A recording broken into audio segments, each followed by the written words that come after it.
We are so excited to have so many people here. Welcome to everyone who's here in person, and welcome to everyone who is joining us virtually today. My name is Sarah Mallory, and I am the director of the Health and Wellness Unit at the University of Delaware Center for Disability Studies. So welcome to UD. Today's event represents a collaboration between the Center for Disability Studies and Delaware's Developmental Disabilities Council. It includes the Delaware Network for Excellence in Autism at CDS, Leadership, Education, and Neurodevelopmental and Related Disabilities, or the LEND program at CDS. And we are just so grateful to the DD Council for providing funding and support and collaboration and partnership for today's event. I also want to make sure to thank our interdisciplinary planning committee who helped us think through and plan today's activities. So we have a really full schedule planned for you today, but before we get started, I have some basic housekeeping to share. First of all, I wanted to share that there is a sensory room that is available on the 4th floor of the building. It's in room 427A. There are also restrooms to the left of the registration table and larger private restroom spaces down the hall. There's signs outside that point you to the restrooms as well as to our sensory room, or you can ask any staff member who has one of these red Ask Me ribbons on their name tags. Additionally, I wanted to share that during the Q&A portion of today's activities, that we please ask for you to be given a mic by one of our staff members before you ask a question or make a comment, in order to make sure that everybody who's here in person and joining us virtually could hear your question. We also ask that you are quiet and allow all of our colleagues and our peers time to provide thoughtful responses and answers, and that we don't talk over people when they're thinking. Finally, I wanted to share that we have 2 monitors providing both live captioning and ASL to either side of me. So now I'm going to hand it over to my colleague, Ashley Steinbrecher, to introduce our first speaker. Hello. Thank you so much all for joining. It is now my great pleasure to introduce today's speaker and panel moderator, Jonathan Martinez. Jonathan is an attorney and the Senior Director for Law and Policy for the Burton Blatt Institute at Syracuse University. He has over 20 years of experience representing and advocating for people with disabilities to live fully self-determined lives. As we have gotten to know Jonathan better, we have learned that he selflessly dashes around the country supporting states in passing laws similar to our supported decision-making law here in Delaware. But his work doesn't stop there. He is committed to seeing those laws positively impact people with disabilities. Last spring, Jonathan did a 3-part speaking series about supported decision-making with the DNEA. We are thrilled that he is here with us today. Thank you.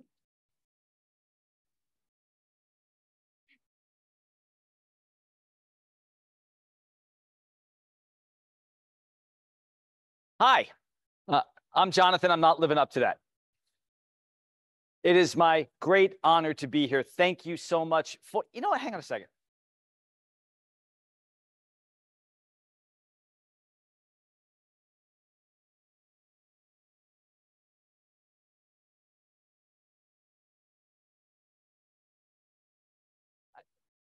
I just like being seen with people who change the world. And that's why I'm excited to be here today. So let's get a show of hands here to see who here changes the world every day. Who here would say they identify as a person with disabilities? Hands, please, anyone? Who here would say they identify as a family member of someone with disabilities? And who here would say they're a professional working with people with disabilities? Who here is an advocate? Trick question, you're all advocates.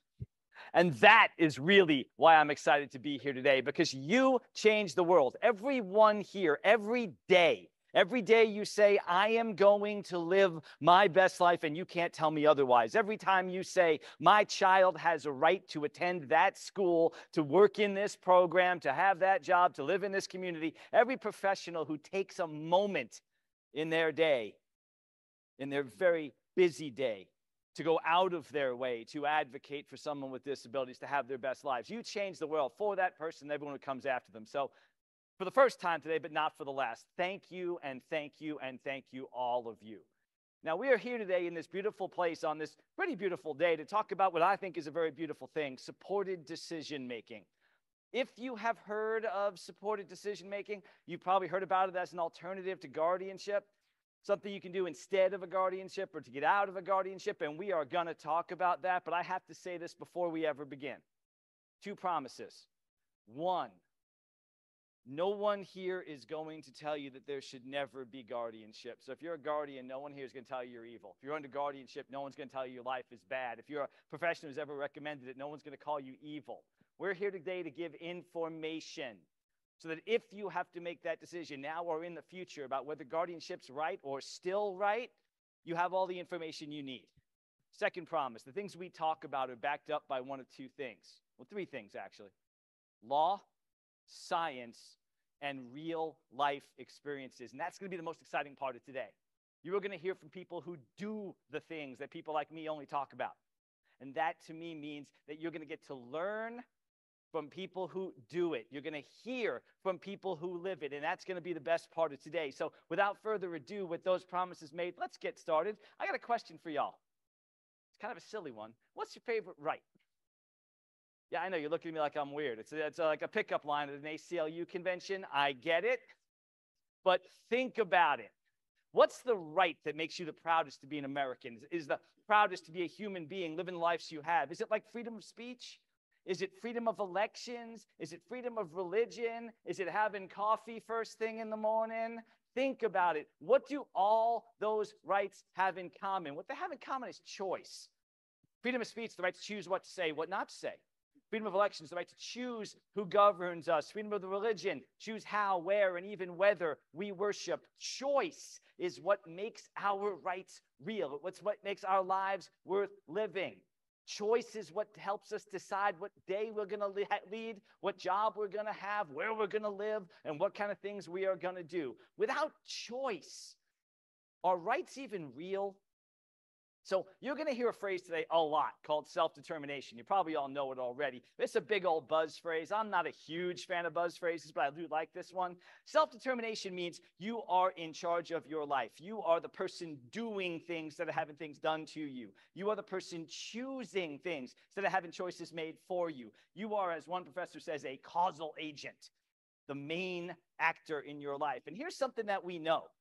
When people have more self-determination, when they make more choices, they have better lives. That's not Jonathan talking. That is 40 years of science talking, that time after time after time, we know that people with disabilities in particular who make more choices are more likely to be healthier, more independent, more employed, happier, and safer.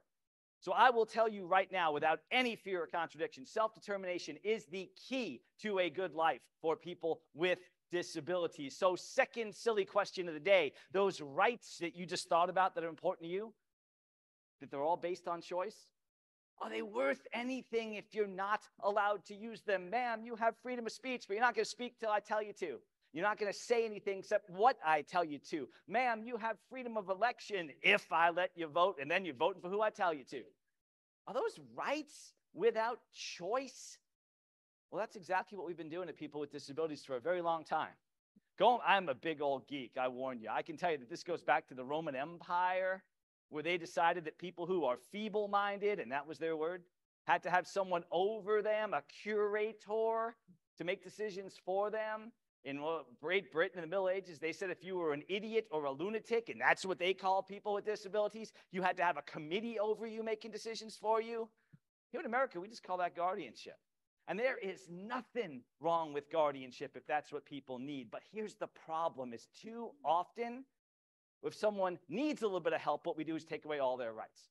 In fact, full or plenary guardianship, where we take away everyone's rights, all of them, regardless of what they're able to do, is the #1 used one, regardless of people's abilities. I mean, look at your law right here in Delaware. A guardian has the same power over the person they are the guardian over as a parent has over a minor child. Again, I tell you, if that's what's appropriate, so be it. But if it's not, is that what you want to do? Do you want to have someone over you telling you what time to go to bed? Whether you can eat sugared cereal, who you can hang out with? course not. That's why I tell you that when guardianship is right, great. But when it's not, and it takes away too many rights, you got somebody over you, sometimes a complete stranger, with complete power over your life, telling you where you can live, what you can do, who you can hang out with, whether you work, and if you get health care. And that's a scary thing, because just like self-determination is the key to a good life for people with disabilities, we know the opposite's true.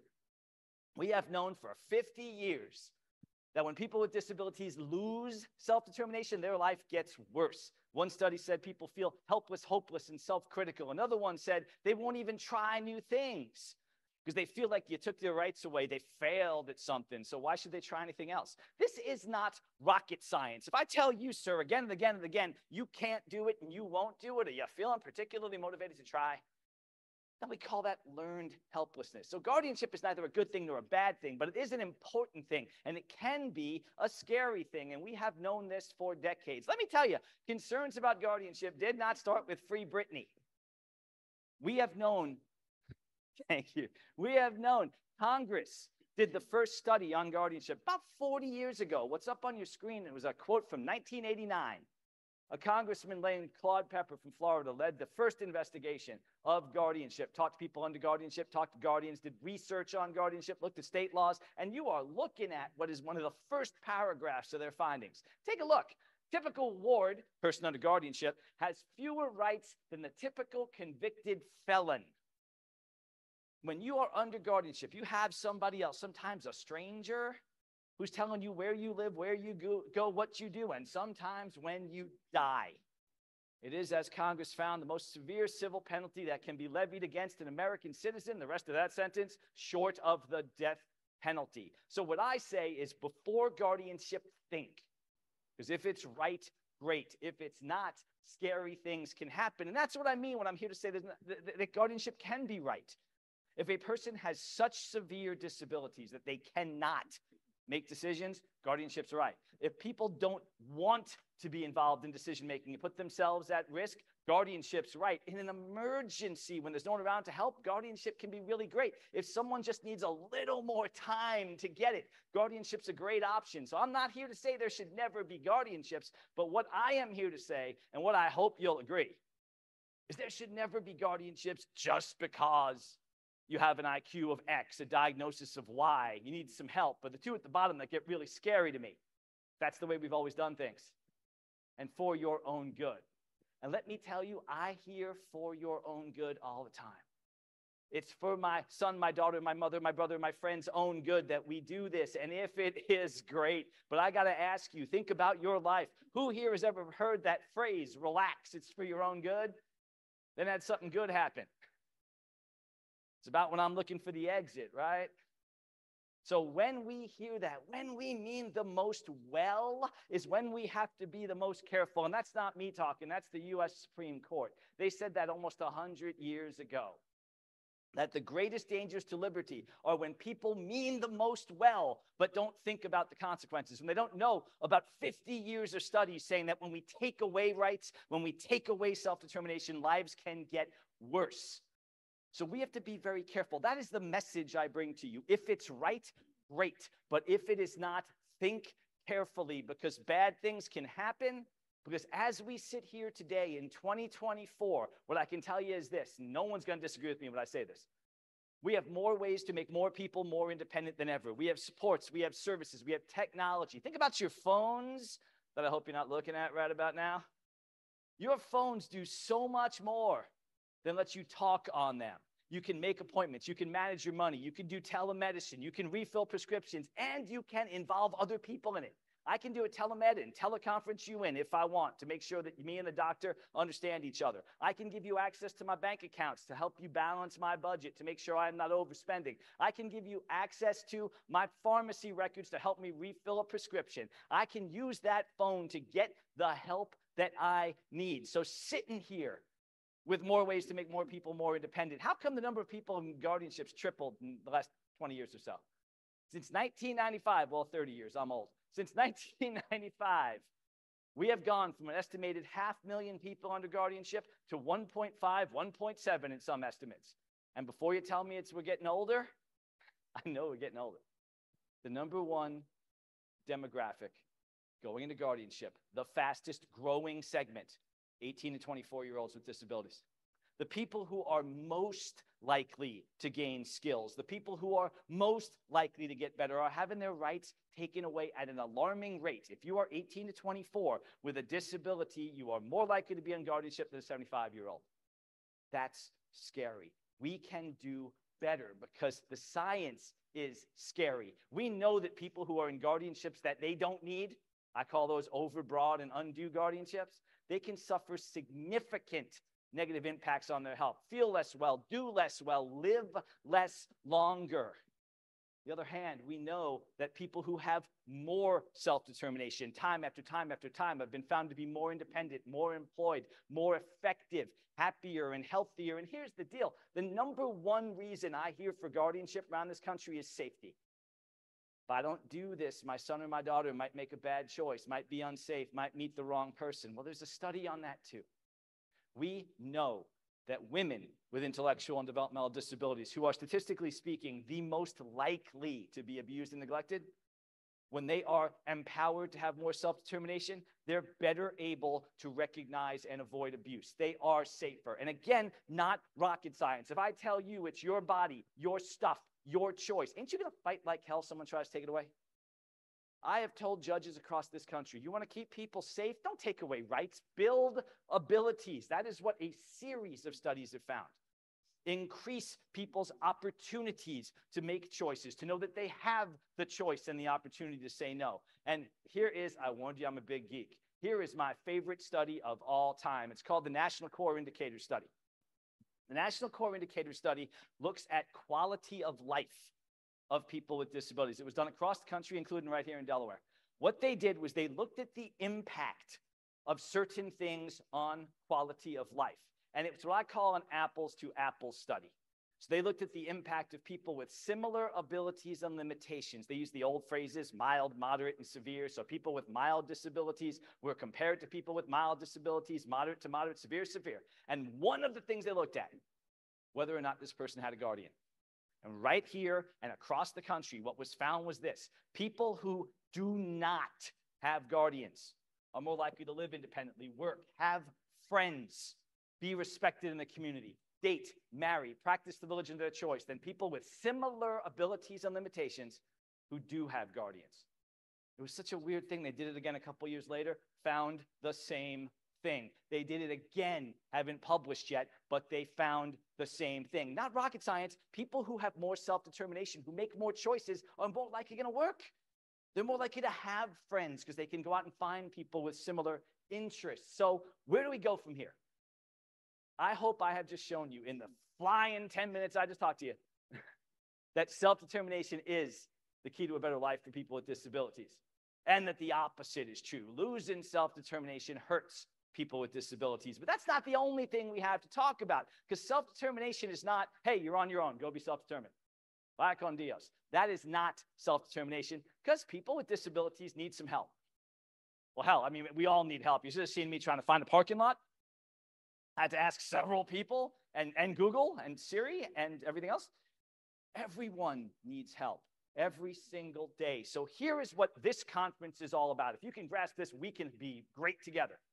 What we got to do is this: find ways to ensure that people have the most self-determination they can, because that's the key to a good life, while also making sure they have the help they need to exercise that self-determination effectively and safely. Sound good? Awesome. Where can we go from here? Here. This is the way forward. Supported decision-making. 15 minutes in, I'm finally getting to the point. Supported decision-making. This is the fastest growing, most effective thing that I'm showing you the science behind it, that is empowering people with disabilities to live their best lives. What is supported decision-making? Definition up on your screen. I can probably do it without looking at it. You can watch me on this one now. Supported decision-making is a recognized alternative to guardianship through which people with disabilities work with friends, families, and professionals to help them understand the situations and choices they face so they may make their own decisions without the need for a guardian. Get it? Of course I got it. I wrote it. That's my name right there. So y'all, if you want to get like a picture with the author of this definition, here is your chance. I will stand insouciantly.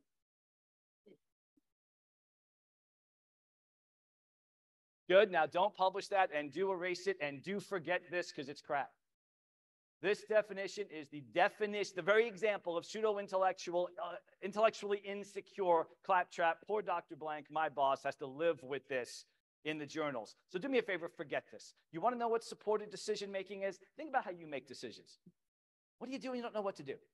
When the doctor speaks jargon at you, what do? You say, please explain that to me. Well, I do it explain it like I'm a 4-year-old.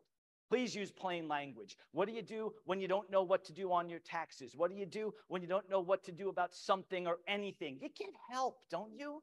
You phone a friend. You check Google. You talk to a professional. You talk it out. You think through it. That is supported decision-making. Nothing more, nothing less. Supported decision-making is getting the help you need to understand what you need to understand to do what you have to do. And everybody does it every day. You all did it today. In fact, think about the cliches in our language about supported decision-making. I know you don't call it supported decision-making, but think about the things you've probably said, at least in the last week. Don't make a snap judgment. Get a second opinion. Make an informed choice. Don't go off half-cocked. My dad's favorite saying, if you measure twice, you only have to cut once. They all mean the same thing. Get help. Get the help you need. And for people without disabilities, that's a virtue. On the job, we are evaluated on how well we work with other people to do what we have to do. They think about how well we seek out and use and give support. But for people with disabilities, it's been taboo. Person with disability says, hey, I don't understand. Can you explain it to me? Society immediately thinks they're dumb and they can't do it and they shouldn't do it. And rights get taken away more and more and more, tripling in frequency just in the last generation. And statistically speaking, everyone doing that is going to lose all of their rights for the rest of their lives. I say again, if that's what's needed, great.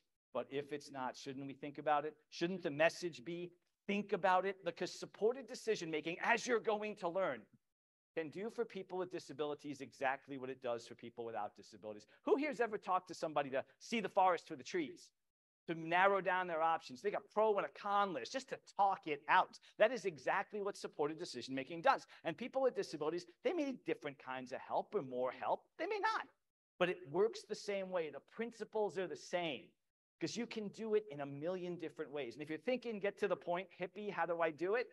You already know the answer. Do it the way the person already does it. You all use supported decision-making differently. You get different kinds of help at different things for different times from different people. Some people just need a listening ear, a shoulder to lean on, just someone to talk it out with. Some people, I'm one of them, have go-to people. I got a buddy I talk to about cars when my car starts clunking. I got another one I talk to finances. My sister is an educational professional. So one of my kids having difficulty in school, a day that ends in Y, I can go to Jan about that. I got another sister who is an elder specialist, and as my mom has needed more care, we've relied on her. You may have that, and we can write those things into plans. I'm going to talk to professionals, other people later about how to write that into an IEP, an IPE, or a power of attorney. We can make that part of people's everyday existence. We can have even what they call micro boards and circles of support where I name several people who I want to meet with every now and then to help me hash out my ideas. All of these are supported decision-making because they're all individualized and they all involve me getting information from you so I can do the things I have to do. Here in Delaware, you even have a form you can use to say who I want to help me, when they're going to help me, what they're going to help me with. And that's the only thing we need to know to move forward today. That supported decision-making is 3 things. I call them 3 commandments. We follow these, and you all, every one of you who is an advocate, can leave here advocates for supported decision-making. 1, we all agree everyone's got the right to make choices. And that's just the Declaration of Independence, right? We hold that truth to be self-evident. We can choose our life, liberty, and the pursuit of happiness. 2, I can ask you for help making a choice without you assuming I can't do it. We do that every day too. If you're a person without disabilities, that is, or a temporarily able-bodied person, as I call us, because we are all one slip, one fall, one diagnosis, one bad day away from being people with disabilities. And 3, there's as many ways to give and get help as there are people. Some of you are going to do a fantastic exercise later where you actually try to put this into practice. Think when you do that. Plan A might not work. What's your plan B? What's your plan C? Something may work. Don't give up. If nothing works, sure, guardianship's appropriate, but what's the rush given the rights at stake? Because what we know now that studies are coming in are that people who use supported decision-making are more self-determined. Not rocket science. If I make my own choices with your help instead of you making choices for me, I have more control over my life. And what do we know about self-determination? It is the key to a better life for people with disabilities. In Virginia, I was part of, I think, the first pilot study checking this out. We worked with 9 young adults with various different kinds of intellectual and developmental disabilities.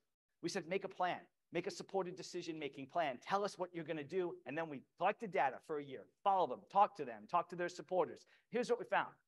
Across the board, every one of them said that they were more confident, more independent, and were better at making decisions. Their family members, their friends, their supporters, most of them said people were making better, objectively better decisions. And almost all of them, in the middle of the pandemic, by the way, said they were doing more things in the community.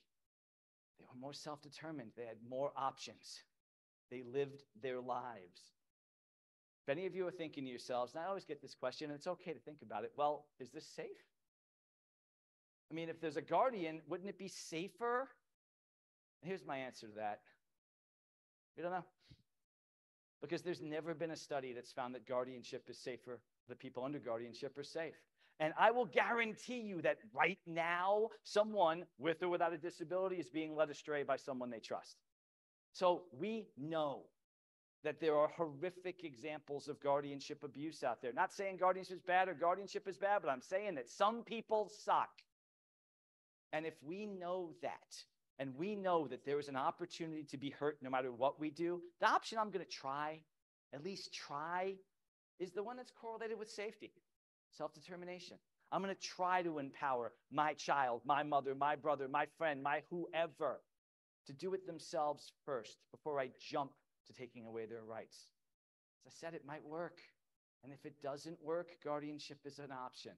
And if we do that, if we keep our eyes on the prize, if we understand and we believe that supported decision-making begins by saying, I believe that everyone has the right to make choices. I believe the rights that I hold dear are rights that everyone should have. Then we can move forward together.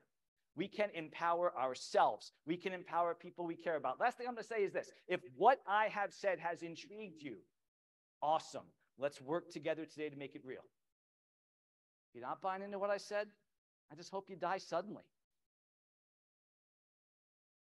That's not a joke. It's my fondest wish for you is that you die suddenly. Because unless you die suddenly, guess what you're going to be one day?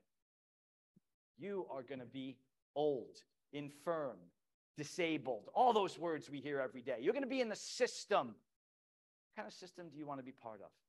You want to be part of a system that respects you and protects you and builds up your rights? You want to be part of a system that for 2,000 years has had as its first option taking away your rights and limiting your choices? I think I know the answer. So for yourselves, as well as your loved ones, as well as the people you work with, we have an opportunity to change the world, and it can begin today, and I can't wait to do it with you.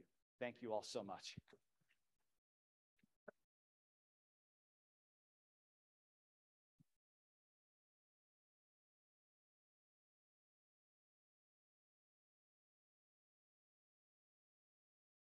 Thank you, Jonathan.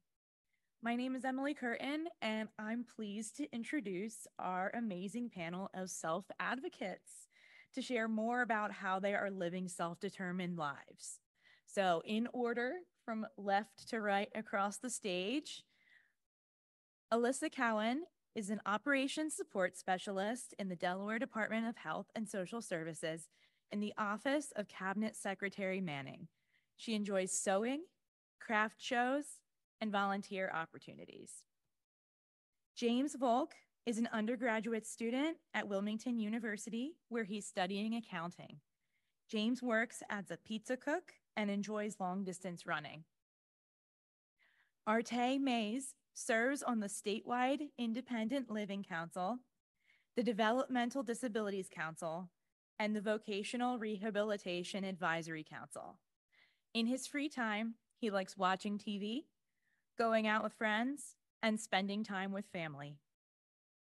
Jessica Davenport is the Community and Advocate Liaison in the Division of Developmental Disabilities Services. She loves watching movies and shows, being outdoors, cooking, and doing anything outrageous to get her adrenaline going. And last, Laurel McGarry is a second-year student in the University of Delaware's Career and Life Studies Certificate Program and a part-time employee at Homegrown. Her favorite pastimes are art, listening to music, playing the piano, watching Korean dramas, and shopping. So I will pass it on to Jonathan to begin our panel discussion. Please note that when we make it to the Q&A portion, we will have staff members with mics. For accessibility reasons, we ask that you please use the mic to ask questions and allow everyone processing time. Thank you.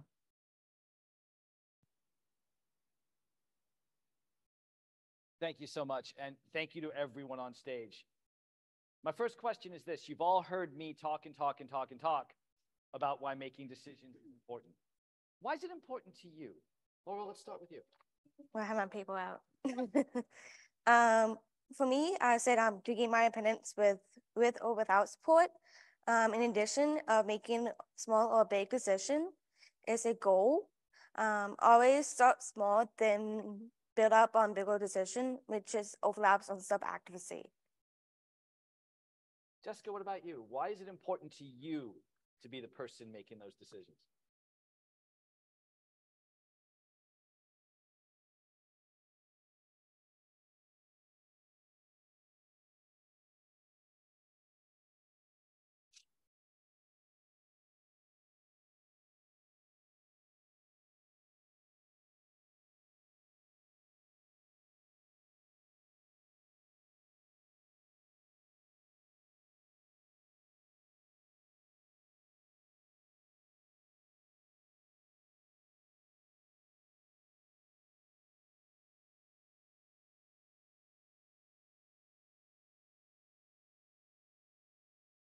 It's important making decisions about my life. I don't like anyone making decisions for me because it's my life and not theirs.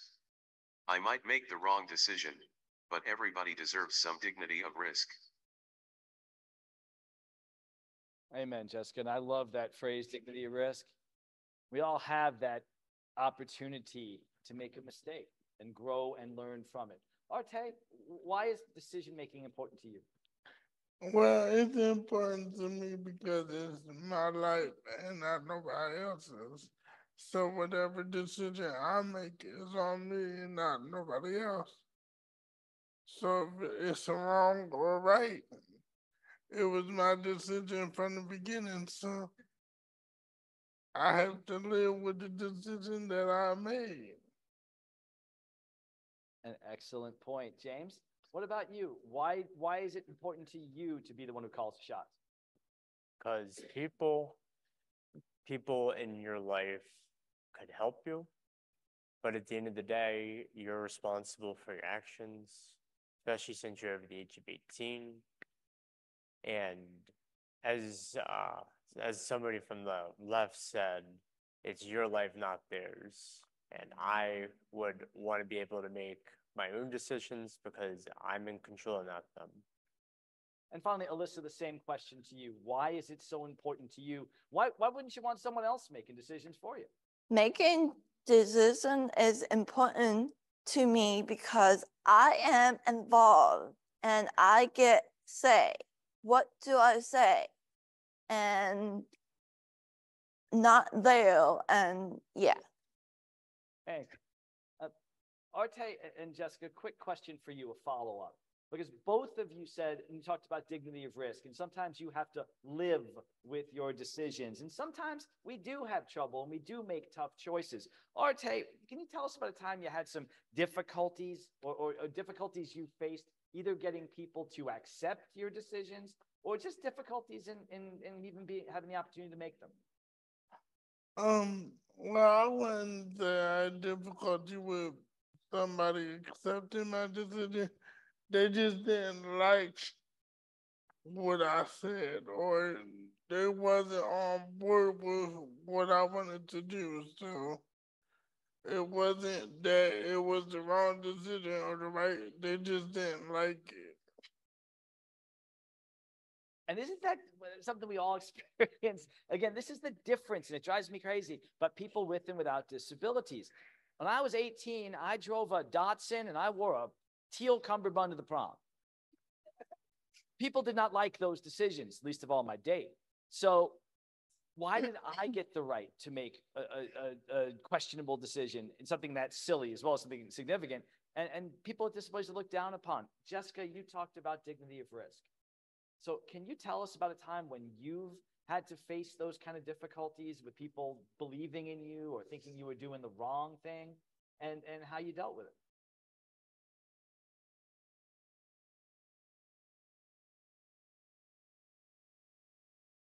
Oh, I have had many difficulties with decisions I made and probably will have more difficulties with people thinking that they know best for me.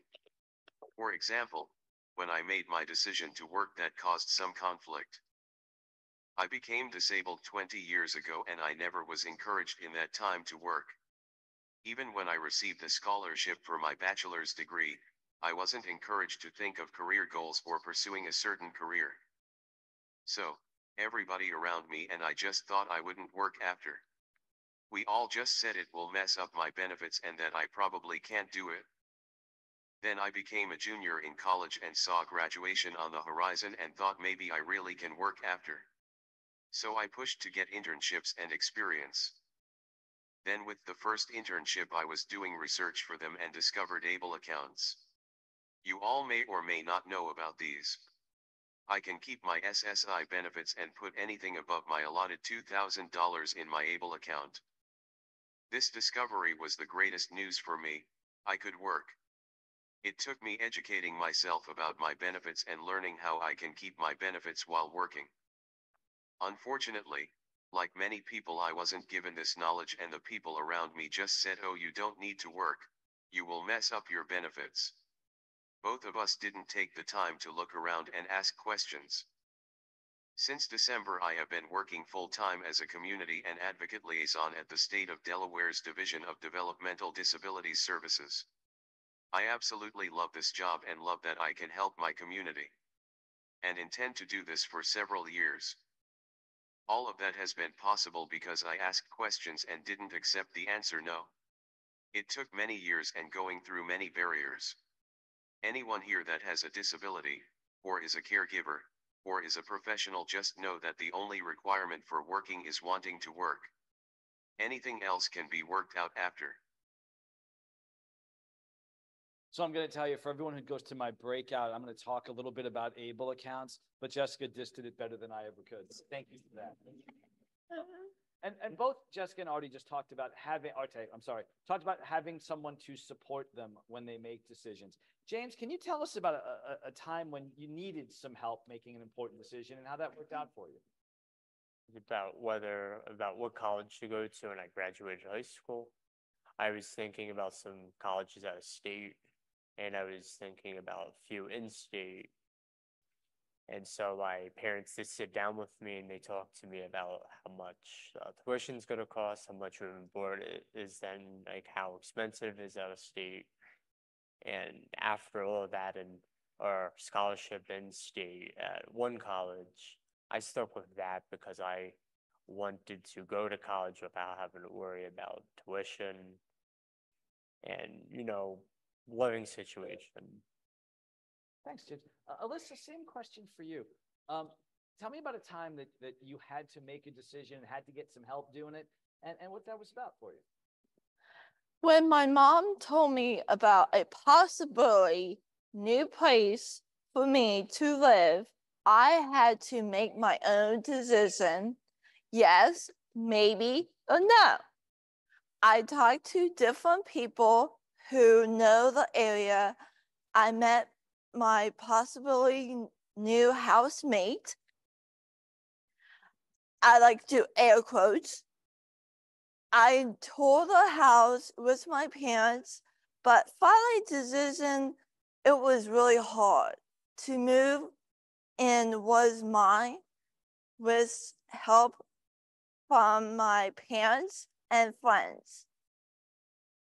Laurel, how about a time when you had to make a decision and got some help from someone? Can you tell us about that? Yeah, the last time that I was having difficulties with from a decision was, for example, hospitality for classes at UD. I was interested in taking business classes, but we had to take some prerequisites.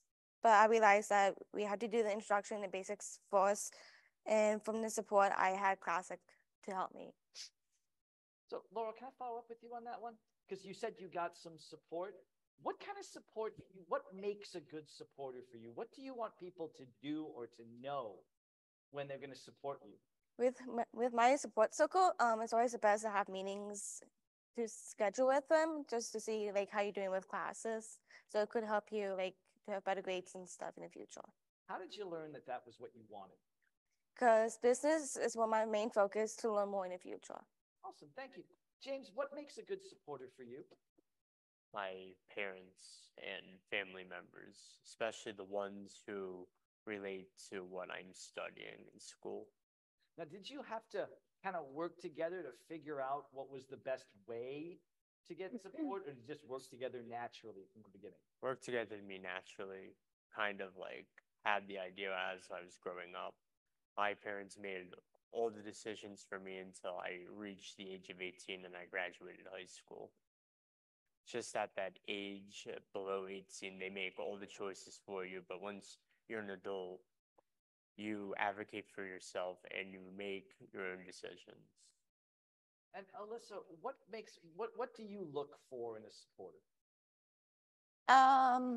Really good support is good people who I know.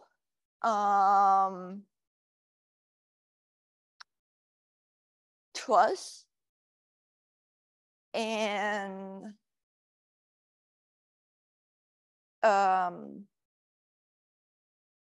repeat the question. Sorry. What makes a good supporter? You said trust. What else do you need to do to work with someone? Okay, so one person I go for help or advice is my mom, and she is busy. I talked to one of my former coworkers. They know me and I trust their advice. My mom is always there if I need her. They will, sorry, they both will listen to me and we can talk. Arte, you talked about sometimes people haven't agreed with you about the decisions you were making or didn't like the decisions you make. That happens to all of us, by the way. But what do you do, Arte, when someone's like, well, I wouldn't do that? How have you handled that before, that disagreement with someone? Well, I just tell them that it's not their decision, it's my decision.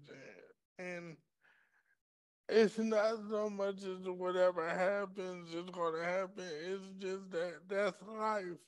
And life is gonna do things that might not go right. It might go right, it might not go right.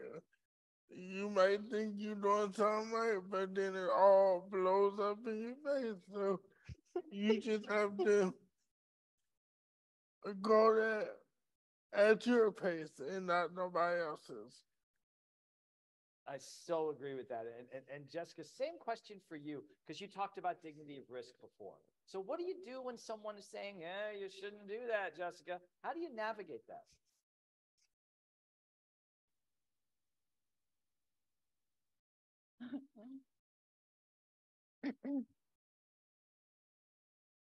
When someone and I clash on ideas, I usually listen to their thoughts and thank them for the advice, but then typically do what I wanted initially.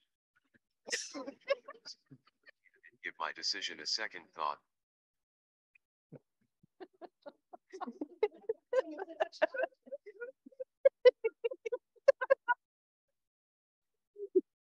Amen. But isn't that what decision making is? Sometimes it's disagreeing with other people. And so often I hear that you might make a bad decision, so don't make your own decisions. And only people with disabilities hear that, right? No one ever says to people without disabilities, don't do it, it's a bad decision, or you're not allowed to do it, it's a bad decision. And by the way, here, who here has ever signed a mortgage? Did you read every page before you signed it? Bad decision. Me too, by the way. Who here ever consented to surgery? Did you read the forms before you put your life in a stranger's hands? Bad decision. You must need a guardian. So Jessica's right. We all make bad decisions. Arte and everyone here is right. We have the right to make questionable decisions. That's what makes us who we are. And before we get high and mighty about people with disabilities, look in a mirror. I hear that one a lot too. They might make a bad decision. If that's our standard, we're all in trouble. Because if it's you can't make decisions unless you only make good ones, none of us should be drinking beer, eating cookies, laying out in the sun. Those are bad decisions, but they're the ones that make us who we are. So thank you so much for that example. As we get closer to the Q&A, some more questions for the panel. And you guys have lived supported decision making. So James, what's one piece of advice that you would give to a person with a disability who says, uh-oh, I can't do this, I might make a mistake? I wouldn't be afraid to make mistakes. We all do. It's okay to make mistakes as long as you learn from them. Like if you screw up on a test, you look at the feedback, and then based off of that, you just look over the terms and skills that you didn't do so well on. Laurel, what if someone said to you, I can't do it, I'm scared to make my own decisions? What would you tell them? Well, if I was myself, it's always the best to ask support first, then doing it on your own. Then if you do it on your own, you never know what kind of decisions you're gonna make. Always ask support first in your support circle, so it helps you to help you understand more. Alyssa, if you were giving advice to people in this room, and you are, by the way, because everyone's listening. Yeah. and they're like, Alyssa's super brave, I'm not. I don't know if I can do this. What would you tell them? Everyone make mistake. Don't worry about messing up. Talk with others you trust before making a decision. And if you make a mistake, ask for help and fix it. Or say, I do the best and never give up. This is your life making it happen. In high school, I advocate myself.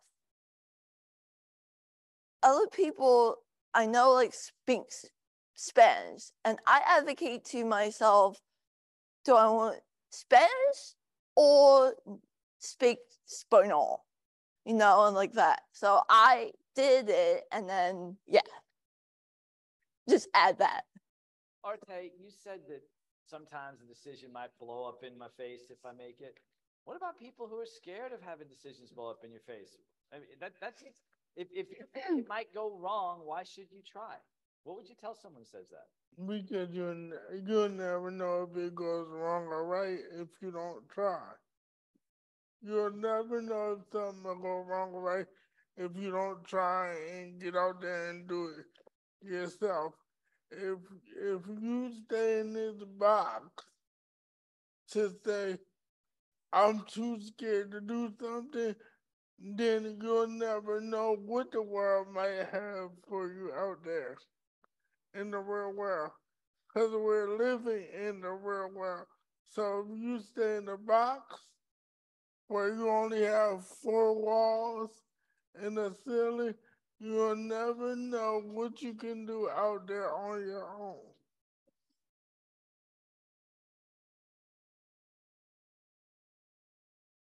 And Jessica, you cracked the room up and you gave me some really good life advice. Can you give them a little more? Because not everyone who has a disability is going to have the courage out the chute to say, I am going to work. And people say, no, you can't work, you'll lose your benefits. Oh, no, it'll go bad. What do you tell them? What's your advice?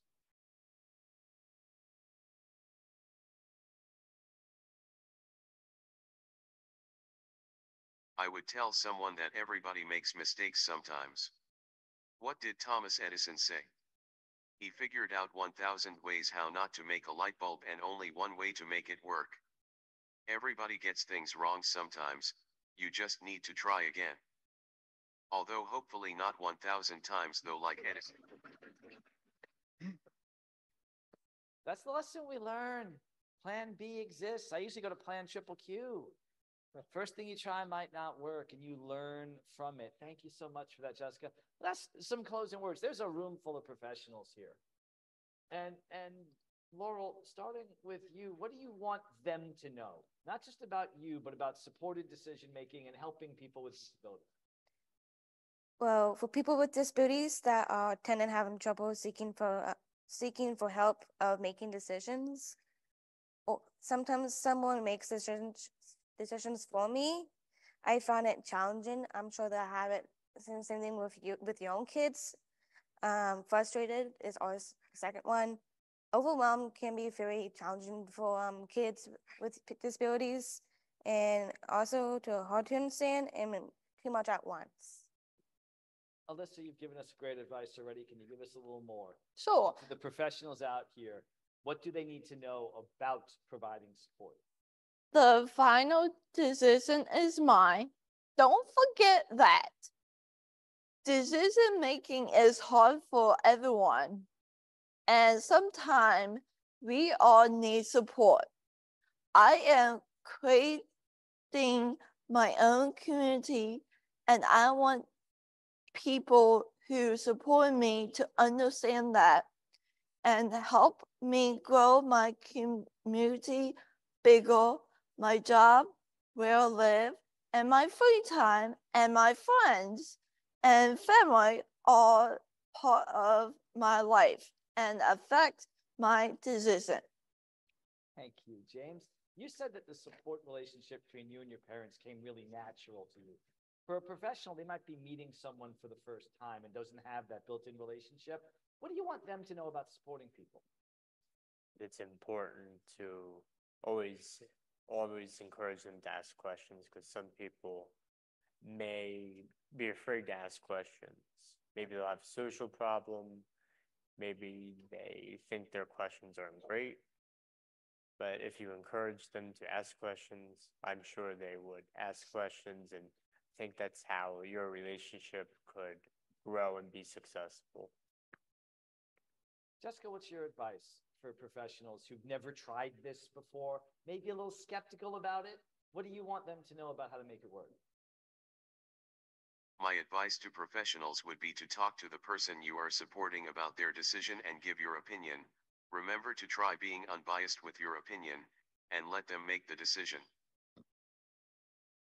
And Arte, so often people are trained in what we call the medical model, which is assuming that a disability means a limitation or you can't do something. What do you want them to know about supporting people to do things and make their own decisions? But the first thing is you shouldn't assume that a person with disability can't do anything, but just be there to encourage them and don't limit them. Just listen to them and give them advice, whether it be good or bad or in between. Phenomenal answers, everyone. We have plenty of time for question and answers. So if you have a question for the panelists, please raise it up and someone will bring you a microphone.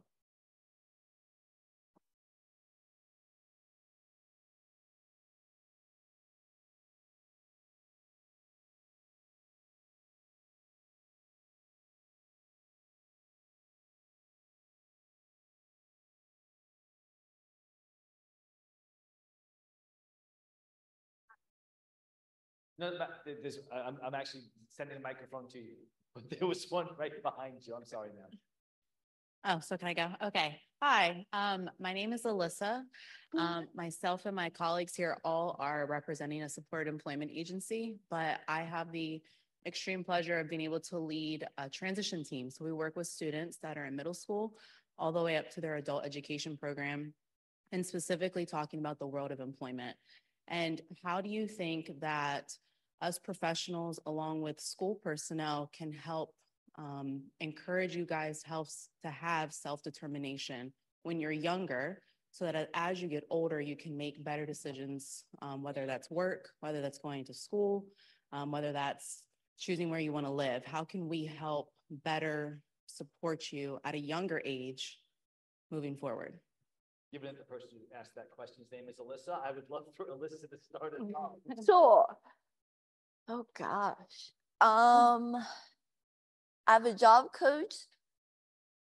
So I'm in high school. I have a para, and she helped me like follow me around and like that. And where I'm at now, like for my job, I did not go to college. My school helped me to doing that, and also doing like volunteer experience. Most people have experience, not like me. And I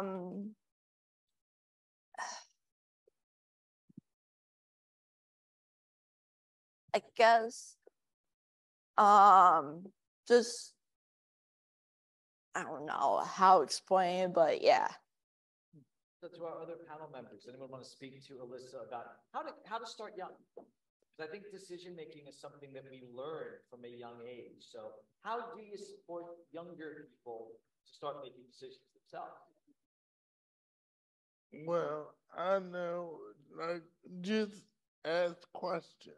Even if the student doesn't understand, just ask questions and make it in a language so that they can understand what you're talking about before you just go off talking on a tangent about this, and that is that. Just make it in a language so that whatever disability they have, they understand exactly what you mean.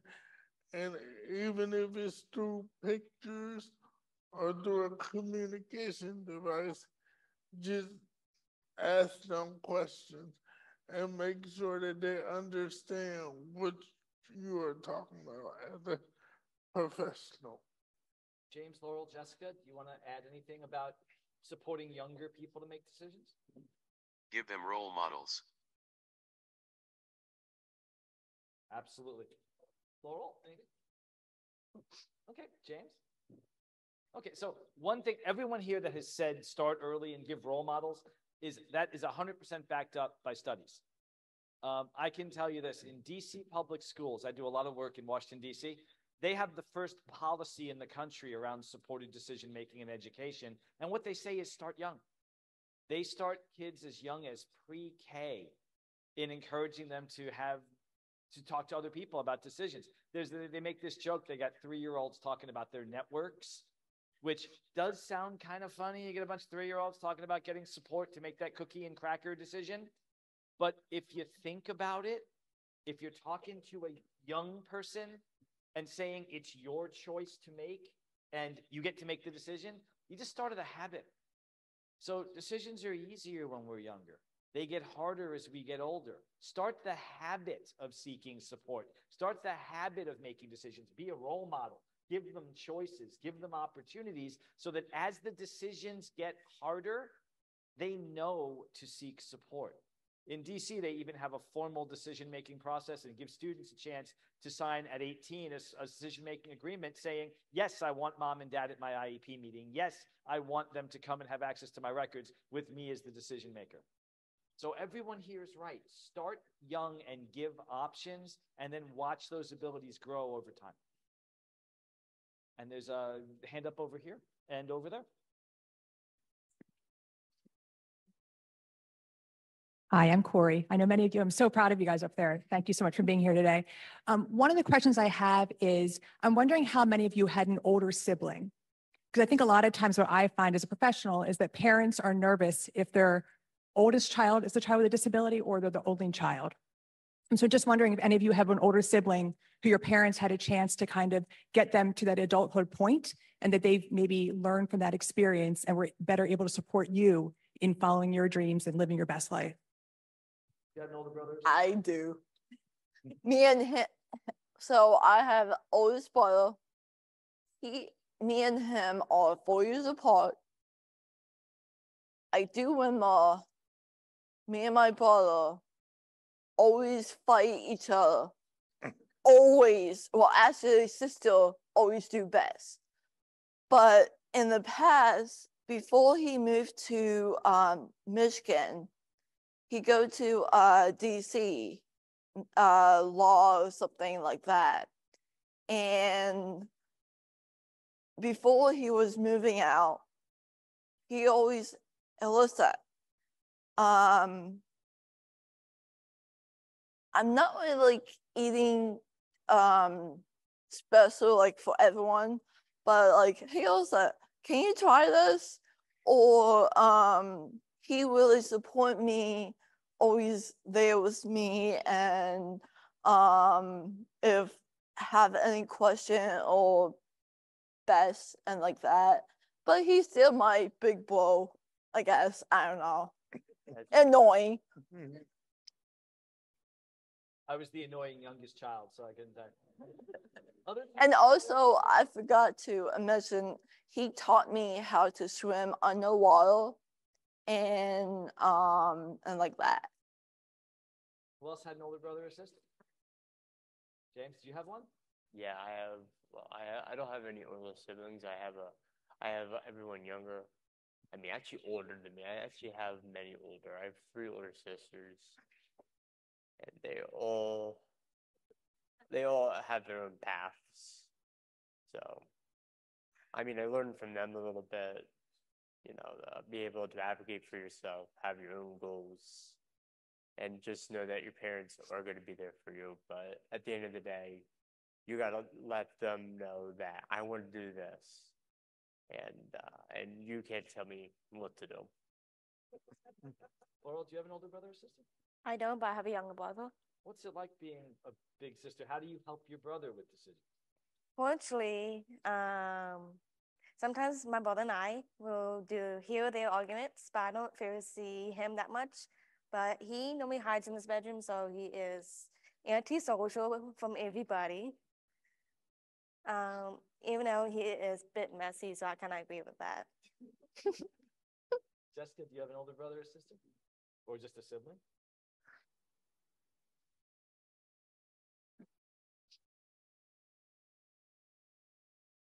I am the oldest.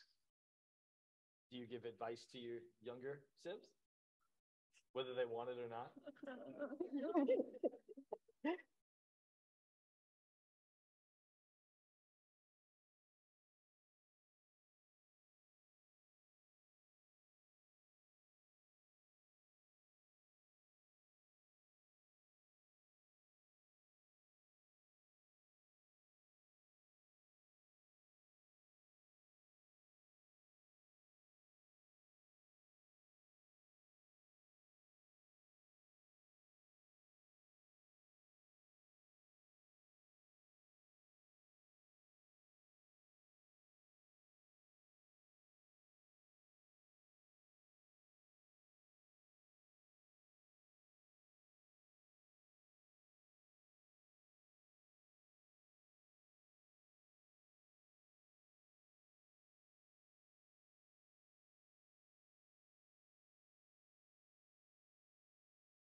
I try. Whether they listen or not, it's up to them. Arte, and you? Do you have an older brother or sister, or have you gotten advice from a sibling, or do you give advice to them? I do have an older brother, and he gives me advice. Sometimes I might not like the advice he gives me, but he does kind of explain stuff to me so I understand where he's coming from. So then I'm usually like, okay, I understand exactly what you mean. And I told him, I said, I, I commend you and look up to you because you guided me in a way to make me understand what's going on. And so, yeah. And for those of you who want more information on the roles siblings can play, I was just looking up the website. There is a national network of siblings and working with people with disabilities called the Sibling Leadership Network, and it's at siblingleadership.org. There's great stuff on how brothers and sisters can play a role in supporting their brothers and sisters with disabilities. Sarah? Oh, question. Some questions from our online attendees. The first question, what has been the biggest challenge for you to navigate the supports and services in Delaware? So what makes it hard? And what have you had to overcome when you're working with professionals, when you're working with your counselors? What have you had to overcome? Laurel, anything that you want to add on that? Is there anything difficulties you've had to work with? Okay. Arte, what have you had to get past? What roadblocks have you had to get around? It would be like scheduling, a little bit of scheduling conflict where my agency will call me and say, this person is coming at this time, or they'll send me a text and say, this person is coming at this time. But in all actuality, they were scheduled a whole different time. And I'm sitting up here waiting for the person to come at this time. And then when they come into the door, they tell me that, oh no, I was scheduled at this time. And I say to them, they didn't tell me that, but you were supposed to be here at this time. But you get that where the agency that you're with doesn't communicate and tell you your aid is coming at this time.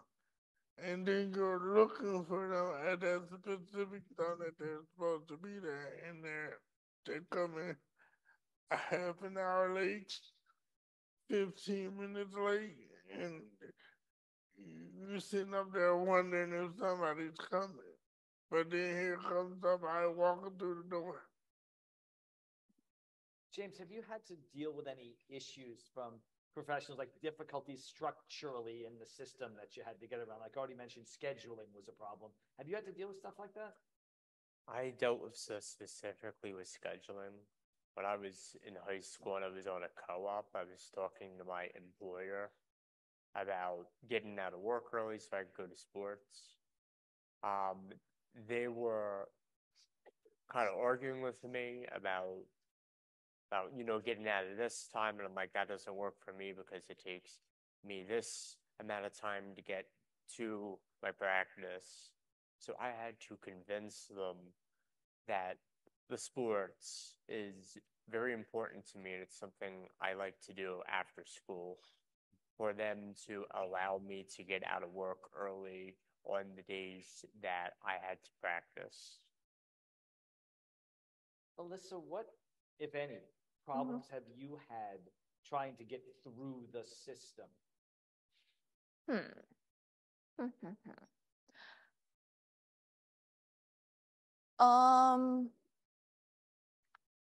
I do remember like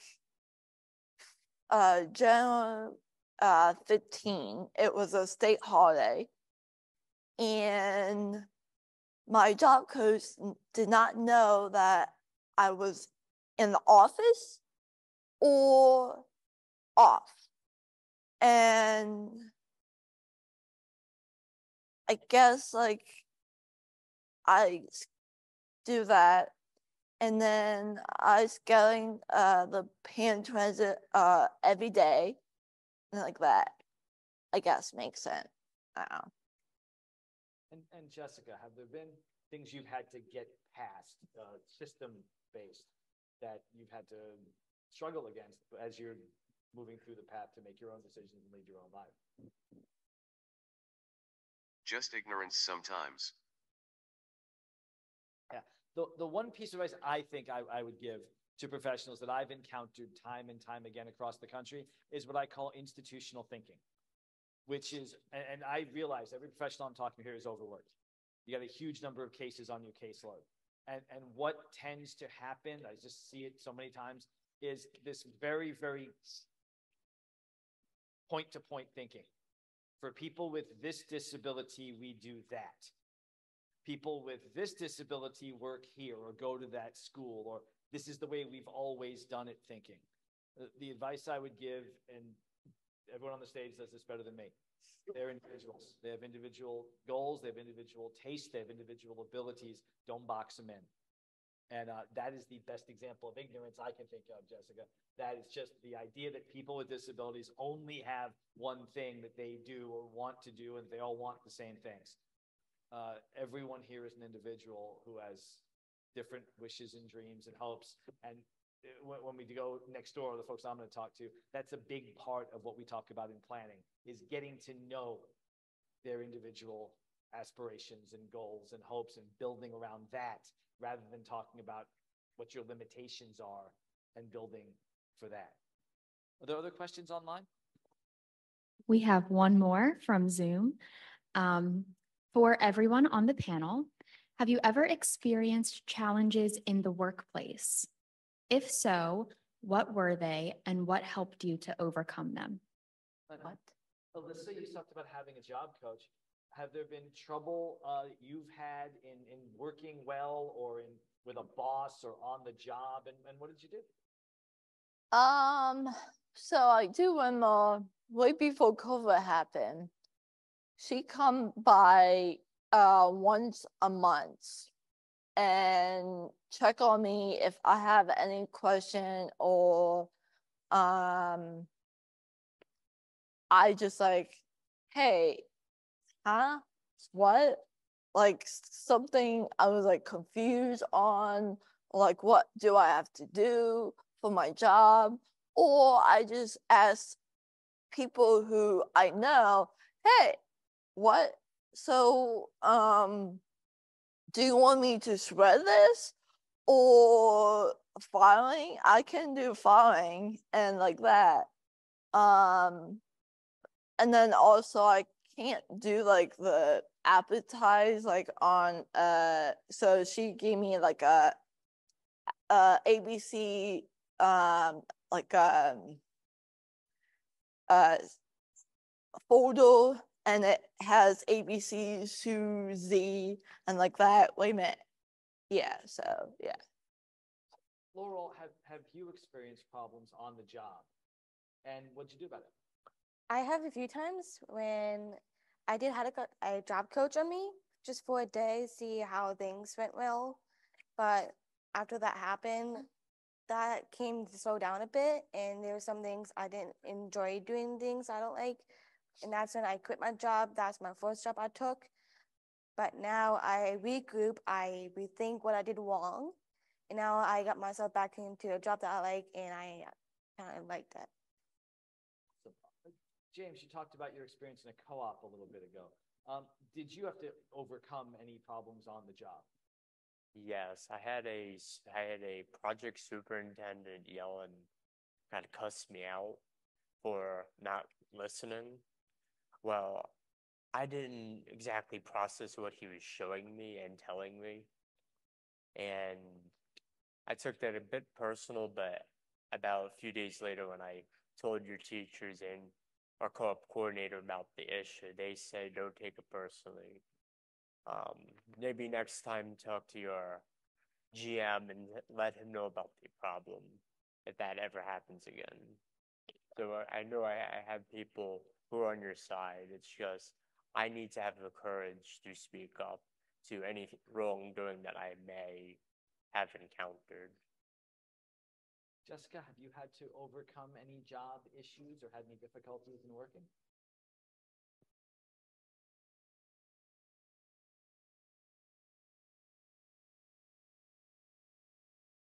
Not yet, fortunately. I have a feeling if anyone tried to put a roadblock in your way, you'd have something to say to them. Arte, have you had to overcome anything in working?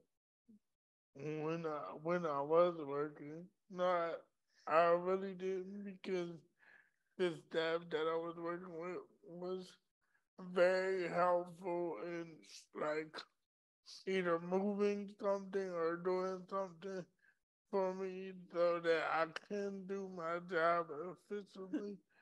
So I had very good coworkers at the time. So Awesome. Thank you all. Other questions?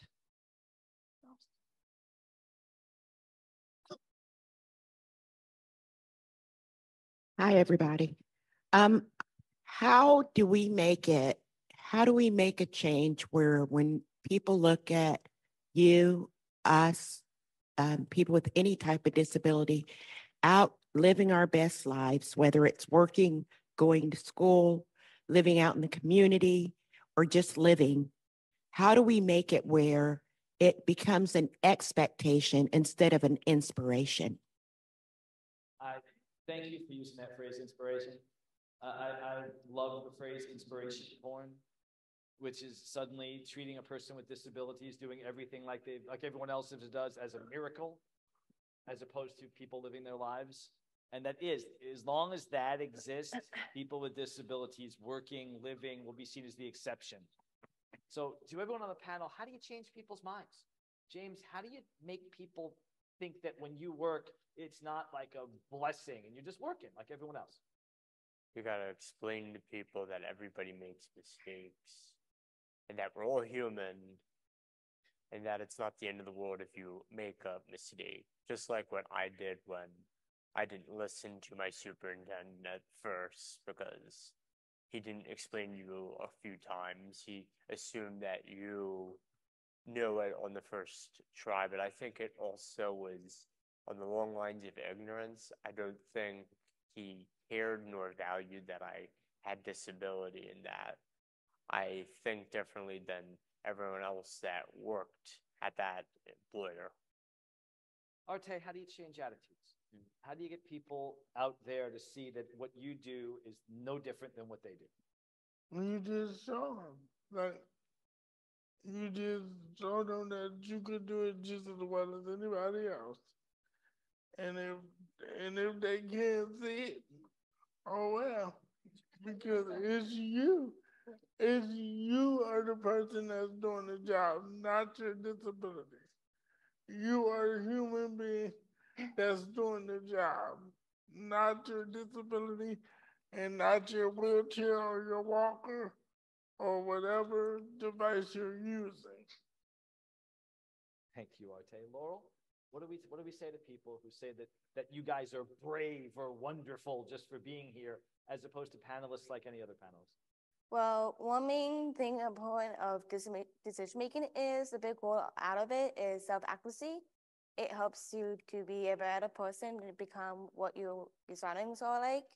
But if you don't know self-advocacy, you can always have somebody to help you what it means. Alyssa, what do you want people to know when they say that people with disabilities can't do things, and when you do, it's a miracle, as opposed to just, it's me doing something? I say, what you see, what you get.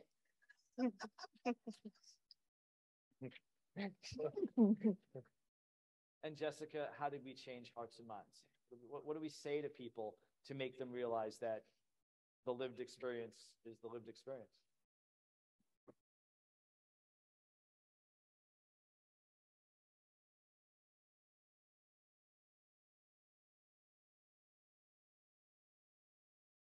I just say, why can't I? You can. Why can't? I mean, why not? Why can't? If we start with people can instead of people can't, and it's the exception when they can, then when people with disabilities do what everyone else does, it's not news. It's natural. Do we have time for any more questions, Sarah? Great. Who else can we talk to?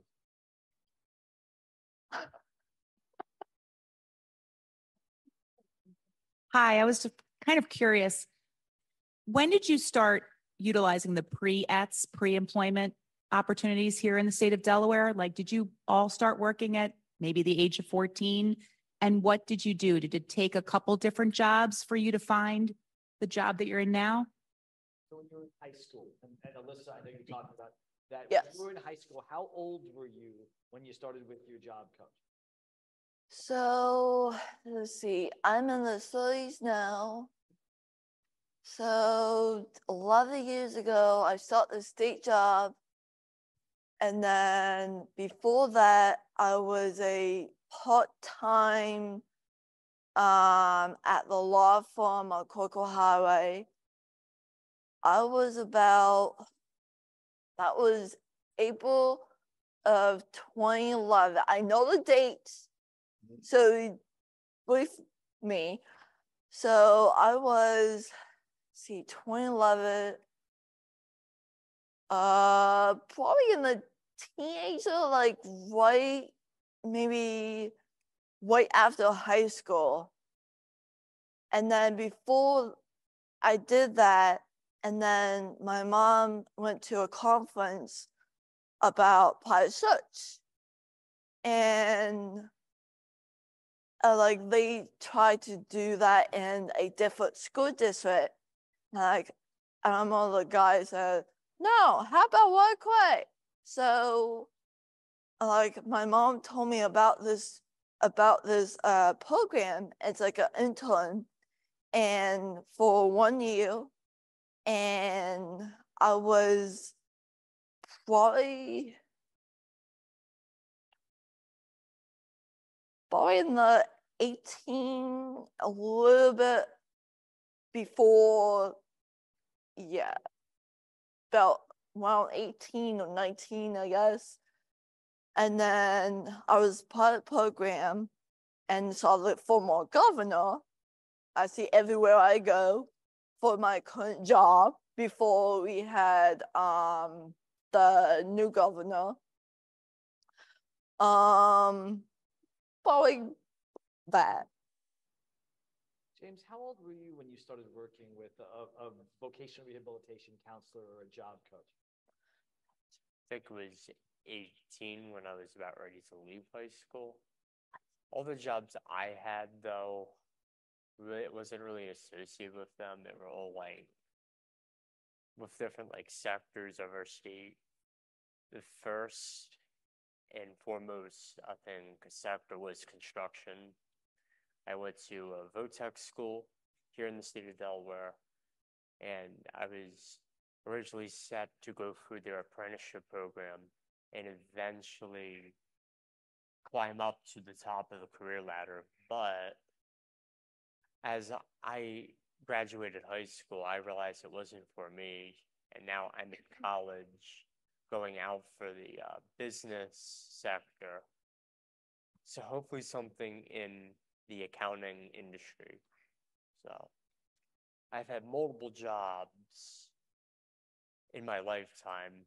One, currently, I'm hoping to not be in for a long time, but temporarily until I could get my degree and get the experience I need to really launch my accounting career. Laurel, did you work with a job coach or vocational rehabilitation in high school? No, I worked at a restaurant back in my junior status at high school. At the age of 16, I worked a restaurant in Newark, and I replaced another restaurant in Newark as well. Arte, did you work, when you were in high school, did you work with vocational rehabilitation on things like job skills and have a counselor? I did, but I really didn't get a job till I was out of high school. Until I was in my 20s. And so then that's when I worked, when I was in my 20s. And Jessica, did you take part what they call the pre-ETS program, which is working with vocational rehabilitation in high school?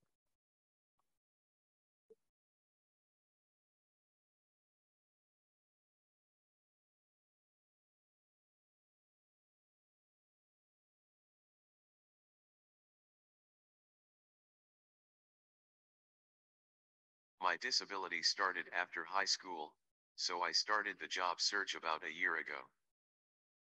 I can tell you that PREETS nationally is a vastly underused resources. If you don't know what the acronym means, it's Pre-Employment Transition Services. It's designed to work with kids in high school when they reach transition age, 14, around job readiness as well as independent living skills. We're going to talk more about it in my session next door. I think it's an amazing opportunity for people with disabilities. But when you hear folks say they started working with Voc Rehab at 18, that is actually also consistent with my experience around the PREETS program.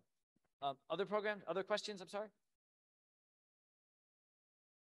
All right, we have one more on Zoom. Any advice on what to do or say if you want your mom or dad to speak to someone on your behalf, like insurance companies or billing departments? And this person wrote, because I hate doing that and would rather them do it.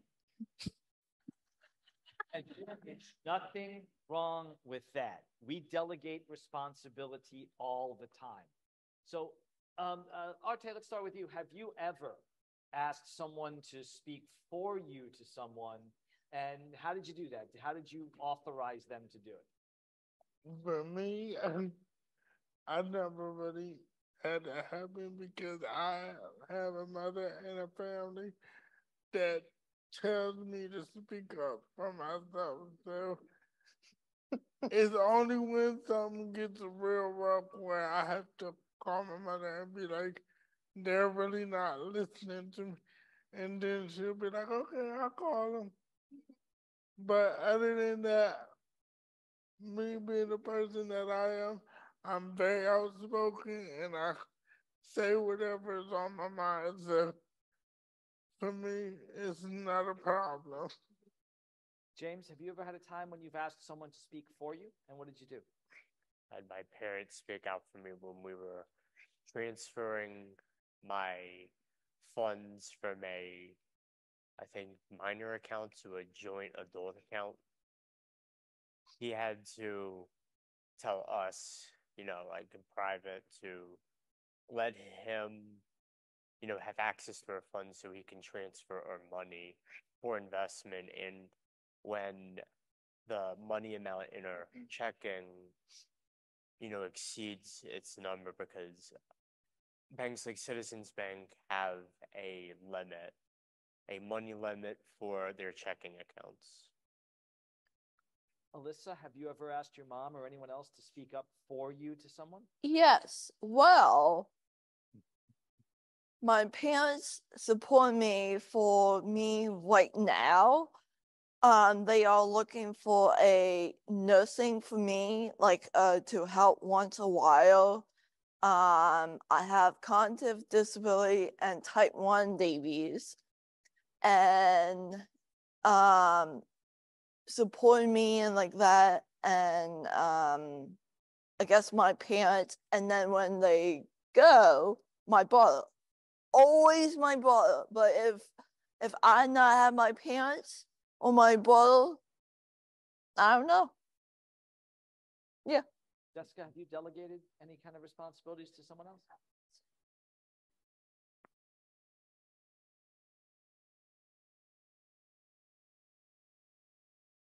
Yes, but usually for talking on the phone. Sure. And lastly, Laurel, have you ever asked your mom, dad, or anyone to speak to someone for you about something? Definitely my father the most, but I have someone else who's along that line. My father and my stepmother does help me get support. Not just for example, there's a few times if I don't know anything on my behalf, then I can always go to them for a reason. Yeah, and again, there's just nothing wrong with delegating. And again, it's another one of those ones where people with disabilities are looked at differently. I've had a lot of experiences being on with agencies like Social Security, where they say, oh, no, you either speak for yourself or no one does. But no, I have someone here I want to speak on my behalf. And again, that's why we have advocates. It's why we have friends. It's why we have family members. It is just a shame that, again and again, people with disabilities are held to a higher standard. So thank you all for giving those examples. Other questions? Right in front of you.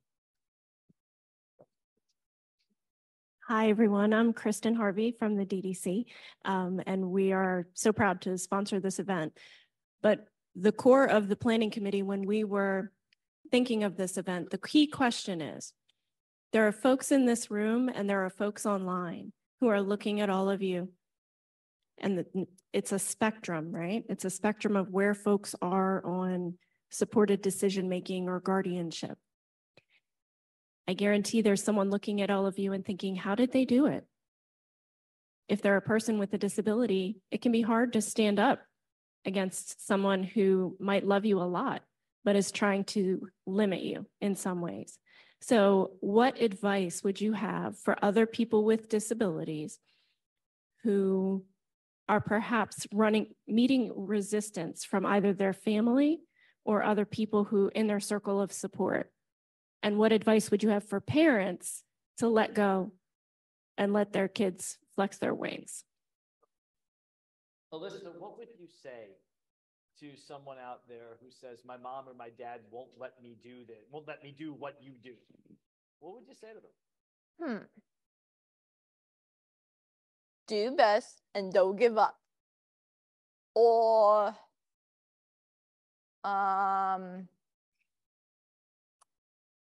not sure. Come back. 'Cause I don't know. I will. James, what would you say to parents who maybe haven't thought through like yours have to support you, and they're doubting whether their child can make their own decisions? I would want them to just trust that I will make the best decision based off of like what they taught me over my childhood. Like I was talking to my dad about doing the Disney College program again someday and told him that I appreciated his support when he helped me move down there the first time. It's just I told him it wasn't my way. And I know that when he's involved, his money's involved, it's his choice. But if I just do it myself, it's my money and then I can do whatever I want. So I told him next time I do it, I would like to do that myself. And then generally tell him that there are just some things that I want to do by myself. And I know that if I get your help, that I'm not going to get that. So sometimes I need to do things without you, even though you offer.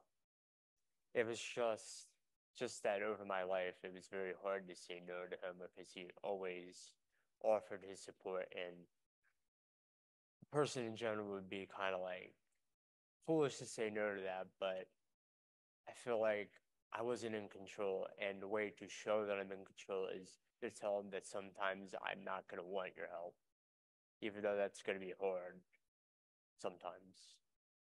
Laurel, what do you say to the person out there who goes, Laurel's awesome. She has done great things, but people won't let me do things like Laurel does. I think I can do it, but no one will let me. What's the advice you'd give them? I might be totally opposite on that. Sure. I have attended past 4 public speaking events past couple years. For people out in the world who is having trouble with people who has disabilities. What advice would you give? So if someone was scared to try or was thinking that their parents wouldn't let them do what you do, what would you tell them? What was the advice you give to overcome that? For example, I do my young brother, for example. I don't know why I'm bringing him into this. He's not a conflict to this panel. If you having like something that you don't like, you can just leave the room, just calm down. Maybe you can just regroup what you said. It's always the best. If you don't know what you're saying, just go outside, take a quick walk, grab a drink, and come back in, just talk. Thank you. Arte, you talked about your parents always supporting you to make your own decisions, to speak for yourself. What do you say to parents who say, well, that works for Arte, but it wouldn't work for my kid? I can't even let my kid try that because they might make a bad choice. But how do they know it's not gonna work? If you don't let your kids or your kid with disabilities speak for themselves or talk for themselves. How do you know it's not going to work? Just because you think it's not going to work, it doesn't mean it's not going to work. You have to let them lead their own lives and let them speak up for themselves. If they don't get nowhere, then you help them, but you have to let them be their own person. You're not always going to be in their life. You're not going to be there 24/7. And that's what I always tell everybody. You're not going to be with me 24/7. So how am I supposed to be able to know what's going to happen in 24 hours? You're not going to be there. You're not going to be there your whole life with your kids. You're not going to be there. And Jessica, what I hear a lot from people who are scared is fear. My child is fragile. My child may not be able to do this. So I had a parent in Nebraska say, wouldn't it just be easier if I was the guardian and made decisions? Wouldn't it be easier on the person, my kid not having to do it, and it would be easier for me to do it? What do you say to people like that who say it's just easier and I shouldn't bother my kid with making decisions? I would just say talk it out. That's it, isn't it? Ultimately, this is all about communication. Supported decision making is about giving and getting information the same way everyone does and always has. Thank you all so much for your questions. Thank you to the panel for sharing your experiences, for showing that you live what people like me only talk about. It has absolutely been an honor. Thank you so much.